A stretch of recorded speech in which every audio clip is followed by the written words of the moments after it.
मुझे डॉक्टर आफिया ने बताया कि जब मुझे अदालत के लिए ले जाता था तो मुझे कुरान के ऊपर पांव रखने के लिए कहा जाता था। मुझे डॉक्टर आफिया ने बताया, जो अमरीकी जेल में और बड़ी कसमपुरसी की हालत में है और पूरी पाकिस्तानी कौम की गैरत के लिए चैलेंज है, मुझे डॉक्टर आफिया ने मुलाकात में बताया कि अभी भी अमरीकी जेल में मेरे सामने ये लोग कुरान के ऊपर करते हैं। और एक छोटा सा मुल्क स्वीडन उठता है और हज के मौका पर और ईद उल अज़हा के मौका पर ऐलान करता है एक हफ्ता पहले, और मस्जिद के सामने हमारी कुरान पाक को जलाता है।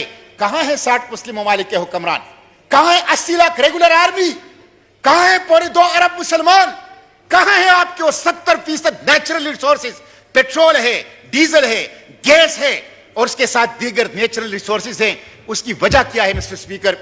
इसकी वजह यह है कि ओआईसी अंजुमन गुलामान अमरीका बन चुका है। अंजुमन गुलामान अमरीका अमरीकी गुलामों का क्लब है, जिससे किसी को खौफ नहीं है, जिससे किसी को डर नहीं है। इसलिए वो आए दिन हमारे कुरान पाक को वो जलाते हैं। मिस्टर स्पीकर, मैं यहां पे ये तजवीज़ करूंगा आपसे कि यहां पे स्वीडन के सफीर को क्यों नहीं निकाला गया? पाकिस्तान के सफीर को क्यों नहीं बुलाया गया? स्वीडन के साथ मसनूआत और तिजारत की बाइकाट का ऐलान क्यों नहीं किया गया? अगर आप ये इकदामात नहीं करते, अमली इकदामात नहीं करते, तो कागज के टुकड़े रेजोल्यूशन से कोई फर्क नहीं पड़ेगा। इसलिए मैं आपको भी तजवीज़ करता हूं, वज़ीर आज़म को भी तजवीज़ करता हूं, हुकूमत वक्त को भी तजवीज़ करता हूं कि वो अक़वाम मुत्तहिदा में जाएं और अक़वाम मुत्तहिदा में लेजिस्लेशन करें, अक़वाम मुत्तहिदा में कानून साजी करें कि कुरान पाक की हुर्मत को, नामूस रिसालत को, खत्म नबूवत को, शायर इस्लाम को और दीगर तमाम मज़ाहिब की एहतराम को यकीनी बनाया जाए, तमाम मुकद्दस किताबों के एहतराम को यकीनी बनाया जाए। ये लेजिस्लेशन अक़वाम मुत्तहिदा के अंदर पाकिस्तान इनिशिएट करे, ओआईसी के प्लेटफॉर्म पे इनिशिएट करे, इंटरनेशनल कोर्ट ऑफ जस्टिस में इसके खिलाफ जाना चाहिए। ये एक संगीन जुर्म है, एक संगीन जुर्म है। इंटरनेशनल कोर्ट ऑफ जस्टिस में इसके खिलाफ जाना चाहिए। और जब तक करारदादों के पीछे अमली इकदाम की ताकत नहीं होगी, करारदाद कागज का पुर्जा है जिसकी कोई हैसियत नहीं। अमली इकदाम क्या है? डिप्लोमेटिक। अमली इकदाम क्या है? Financial and trade. अमली इकदाम क्या है? पॉलिटिकल। तो इन तीन महाजों के ऊपर, सियासी महाज के ऊपर, सफारती महाज के ऊपर और तिजारती और आलम इस्लाम पाबंदियां लगाएं, सैंक्शंस लगाएं। आलम इस्लाम 2.25 अरब इंसानों की मंडी है, उसके पास नेचुरल रिसोर्सेज है, उसकी जबरदस्त स्ट्रेटेजिक लोकेशन है। अपने बंदरगाहें बंद करें, उनके अपने मार्केट बंद करें उन लोगों के लिए जो हमारे कुरान की, हमारे पैगंबर सल्लल्लाहु अलैहि वसल्लम की शान की और हमारे इस्लाम की शायर की हिफाजत नहीं करता। मैं अपनी बात समेटते हुए मिस्टर स्पीकर ये कहूंगा कि कल यौम तक़दीस कुरान मनाया जा रहा है। अच्छी बात है, सबको, जिस तरह सलाउद्दीन साहब ने कहा है, सबको उसमें शिरकत करनी चाहिए।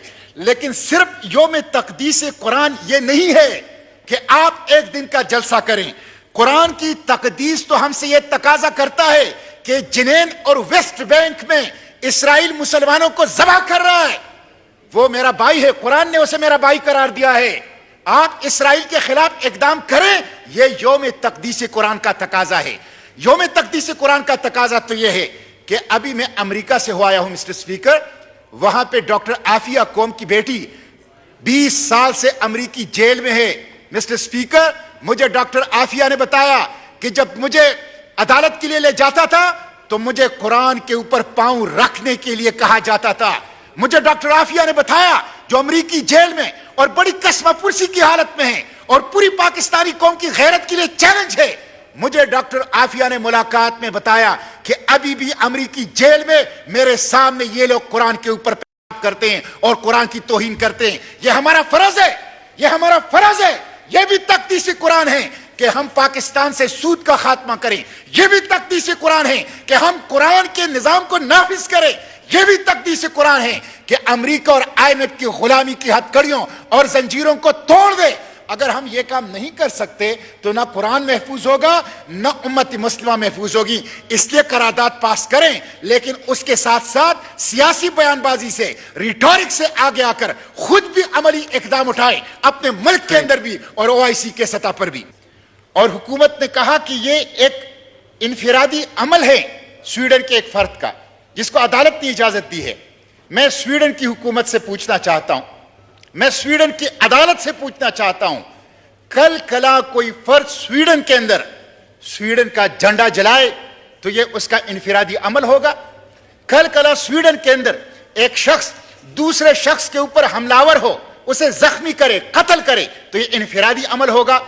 لیکن اگر 2.25 ارب مسلمانوں کے اوپر ایک شخص حملہ ہو رہا ہے, ان کے محبت, ان کے عشق, ان کے عقیدت کے مرکز پر حملہ ہو رہا ہے, تو اس کو انفرادی عمل قرار دیا جا رہا ہے, جو کہ قابل مذمت ہے.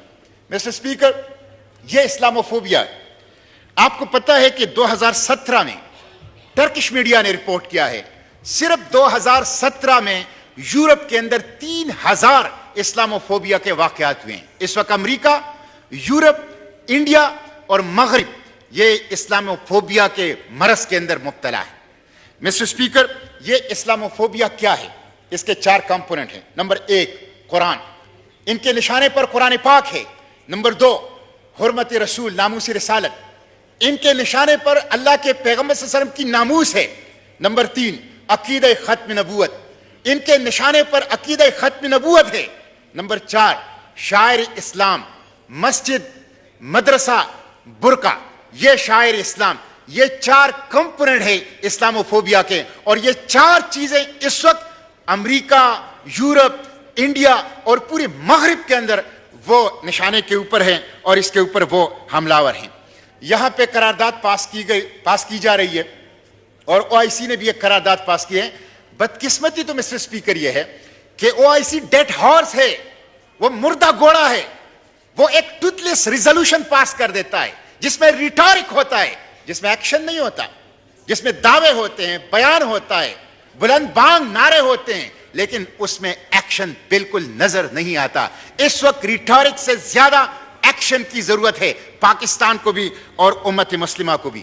60 مسلم ممالک ہیں, 2.25 ارب آبادی ہے, 80 لاکھ ریگولر آرمی ہے, جیو اسٹریٹجک لوکیشن ہے, 70% نیچرل ریسورسز ہیں, پیٹرول کی اور دوسری قدرتی وسائل کا اس کی موجودگی ہے.